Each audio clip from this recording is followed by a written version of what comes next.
siia Velko stuudiosse, kus me võtame natukene kokku möödunud 3. ringi ja vaatame natuke ette 4. ringile.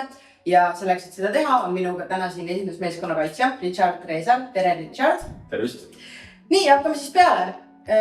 Meil on praeguseks 3 ringi mängitud. Räägime konkreetselt sellest 3. ringist, mis hakkas meie jaoks siin koduses Holmpargis 1-1 Levadia vastu ja lõppes laupäeval 3-0 võituga Tallinna Kalevi duubli üle. Kuidas sina selle 3. ringi kokku võtaksid? Kui nüüd meelde tuletada neid mänge, siis võib öelda, et alguses alustasime, ütleme vaikselt, et ei saanud nii kiiresti võitudega pealt poolt tulema. Kas või võtta see esimene mäng, see Levadia mäng, mis jäi 1-1, et sealt ka väga raske 1-1 viik tuli, mida me lõpus siis ära pääsime. Aga lõpupoole nüüd oleme ennast käima saanud rohkem ja need punktid ka siis koju jätnud või siis mujalt siis koju toonud. Aga millest siis võib-olla selline raske või aeglane start 3. ringile? Kui mõelda, mis ajal see nüüd kõik oli, siis see oli siuke juuli lõpp vist ja nüüd siis augusti lõpp, septembri algus. Võib-olla on seotud sellega, et oli suvi, muud hobid, muud tegemised olid inimestel, mingid puhkused, koosseisuvahetused, igasugused siuksed asjad võisid väga siis mõjutada. Aga nüüd võib-olla septembris on rohkem rütmi saanud sisse, meeskond on võib-olla ühtlasem nüüd, et võib-olla see on siukest stabiilsust olnud. Aga sellest 3. ringist on meil siis saldos 4 võitu, 3 viiki, 2 kaotust. Kas nende numbritega võib rahule jääda või näed sa, et oli neid mänge, kus oleks võinud paremini minna? Kui nüüd mõelda, kellele me kaotasime, siis oli Flora, Tuubel ja siis Viimsi. Mõlemad meist hetkel kõrgemal. Ehk kui nüüd loogiliselt mõelda, siis me ei ole kaotanud mänge endast madalamal oleval meeskondadele, aga viigid on need natuke siuksed kohad, kus saab natukene mõelda, et oleks võinud kindlasti võita. Et see Elva mäng kindlasti jääb kripeldama, kus oli palju võimalusi, aga jällegi teist korda järjest vist 0-0 viik. Teised riigid olid meil siis Levadia ja siis oli veel Harjuga muidugi oli ka jällegi siuke raskesti võidetud viik, ma ütleks. Et oli ka üpriski siuke võitluslik mäng, põhimõtteliselt eramäng 1-0 kaotusseisus, aga lõpus suutsime selle viigipunkti jälle nagu ikkagi võita, ma ütleks. Et sarnaselt nagu Levadia mänguga, et olime ka pigem pikalt kaotusseisus ja siis lõpus suutsime selle viigipunkti nagu saada. Et viigid jällegi ka pigem tugevate meeskondadega. Elvast oleks võinud võidu saada, aga jällegi rohkem ma ei oska midagi nagu negatiivset või siukest, mille kala saab narida, ei oska nagu leida. Juba mainisid ise Elvat ja Harjut, räägime siis korra nendega. Harjuga ja Elvaga mõlemaga oleme teinud 2 viiki ja 1 kaotuse siiamaani. Küll aga Elvale pole me siiamaani suutnud väravat lüüa. Elva asetseb meist ikkagi tabelis mitu kohta tagapool. Miks Elvale on olnud sel hooajal nii raske väravat lüüa? See võib olla natuke siuke põhimõtteline vastasseis siis meie vahel, et väga paljud meie Velko mängijad on siis ka kas siis sõbrad või tunnevad Elva mängijaid, et ehk siis on Elval rohkem motivatsiooni näidata meile, et ei vääri olla seal kõrgema positsioonil ja tulevad meie vastu mängima võib-olla teistsuguse mentaliteediga kui ükskõik mis teised meeskonnad esiliigas. Ja me ei ole kuidagi suutnud oma mängu käima saada elu vastu. Kui oleme, siis see on ka pigem lõpupoole. Et esimesed poole on meil tihtipeale natuke metsa läinud. Aga vähemalt ei ole sellest kaotust olnud, et ütleme nii. Et Elvaga on jah kuidagi raske olnud, aga jällegi 4. voor on loodud selleks, et kõiki neid vigasid parandada ja loodame, et nii ka läheb. ja augusti lõpus juba lähetegi Elvale külla. Septembri lõpus, vabandust, jah, meil on september juba. Ehk siis see on nüüd see koht, kus võistkonnal on ikkagi eesmärk Elvale lõpuks ära lüüa. Just, et see on nüüd vist viimane murumäng ka, nii palju kui ma vist mäletan. Ja seal tõesti tahame nende kodustaadionil ka näidata neile, et me väärime seda kohta kõrgemal kui nemad. Ja nii peab olema. Rääkides korra sellest tabelikohast, me oleme hetkel 4. kohal, praegu suhteliselt turvaliselt võiks isegi öelda. Küll on siin võistkondi näiteks kas Elva, kes on meist stabiilsemalt ja pikemalt mänginud esiliigas.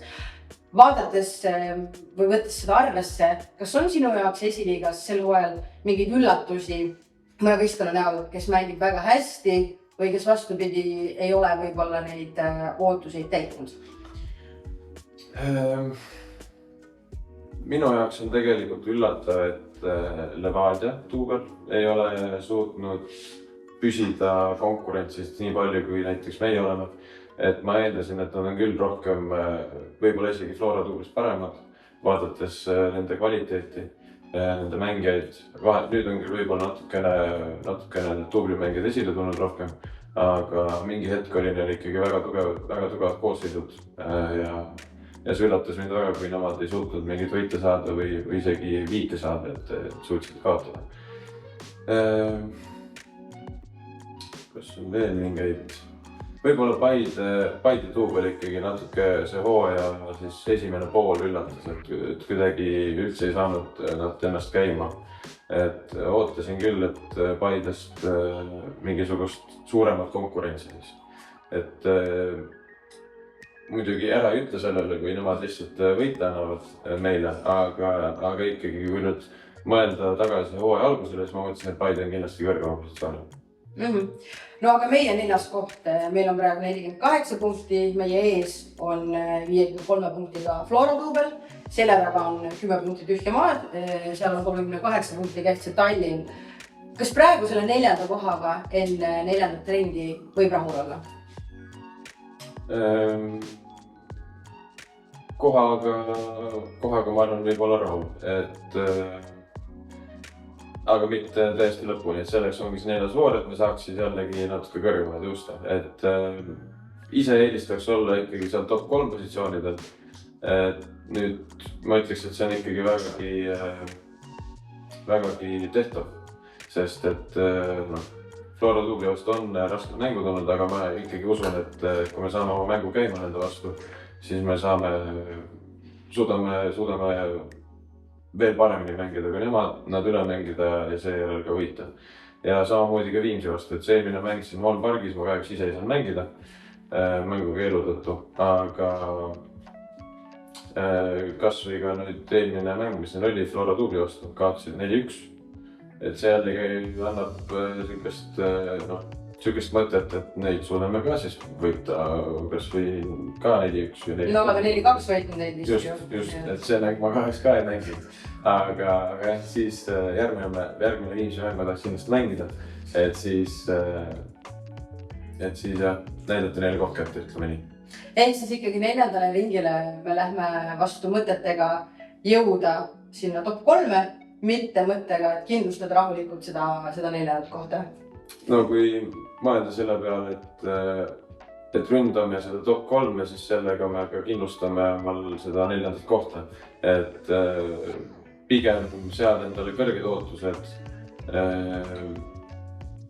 ja võib-olla need siis nagu kätte saada, ära teha, kui seda, et panna endale madalad ootused ja siis võib-olla isegi mitte neid siis nagu kätte saada. No 4. ringis, milline on sinu arvates nüüd kõige tähtsam mäng? Ühest küljest on need top 3 tiimid, eks ole, kellelt me tahaksime punkte saada, et neile lähemale jõuda. Teisest küljest me rääkisime Elvast, kellel me pole suutnud veel väravat lüüa ja võita. Et kõiki neid vastaseid arvesse võttes, mis on sinu jaoks 4. ringist võib-olla selline võtmetähtsusega mäng? Kindlasti seesama Elva mäng, kus alustaks väravaga ja siis mõtleks selle võidu peale järgmisena. Et see värav, see on täiesti anomaalia minu jaoks, et me ei ole suutnud neile väravat lüüa, aga kõigile mulle oleme suutnud nagu lüüa ja isegi mitu. Et see on kindlasti üks koht, kus me saaks palju jõuda juurde, kui me suudaks neid võita oma kodustaadionil muru peal.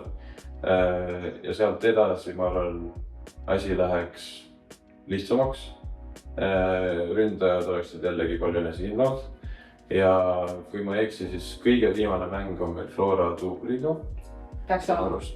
Ja jällegi viimase mängu mõttes üsnagi raske mäng. Kui nüüd mõtleme, et viimasel mängul olemegi mõlemad samade punktidega, siis see mäng võib päris huvitav tulla. Et on novembri lõpp vist umbes kuskil seal, et külm ilm tahaksid juba hooaegaks läbi, tuleb ära mängida, tuleb ära võita, et saada see siis top 3 või 2 või kas või esimene koht, et midagi ma hetkel ei välistaks. Et ma ütleks, et kõik on võimalik ja kindlasti ma ikkagi ütleks, et top 3, kes meie ees on, siis et nende vastu on kõige siis märgilisemad mängud plussi seal. Aga jah, lõpetuseks küsiks veel seda ka, et meil on esiliiga parim publikunumber, oleme sellega paremad ka Premium liigas Narva Transist ja Kuressaarest Eesti top 8 klubid, keda vaatamas käiakse. 4. ringis ootab ees 4 kodumängu, Paide, Harju, Tabasalu ja FC Tallinna vastu. Sina mängijana, kui tähtis see on, et need inimesed siia tuleksid ka novembris, ka oktoobris, kui on juba külm ja natukene paha ilm õues, kui palju see tegelikult juurde annab sellele võitlusele ja sellele hingestatusele? Seda on hästi palju räägitud, küsitud mängijatelt ja seda ongi raske selgitada, sest et kui pealtvaataja ei ole ise väljakul olnud, samal ajal kui 200-300 inimest laulavad, karjuvad, tahavad sulle kõige paremat.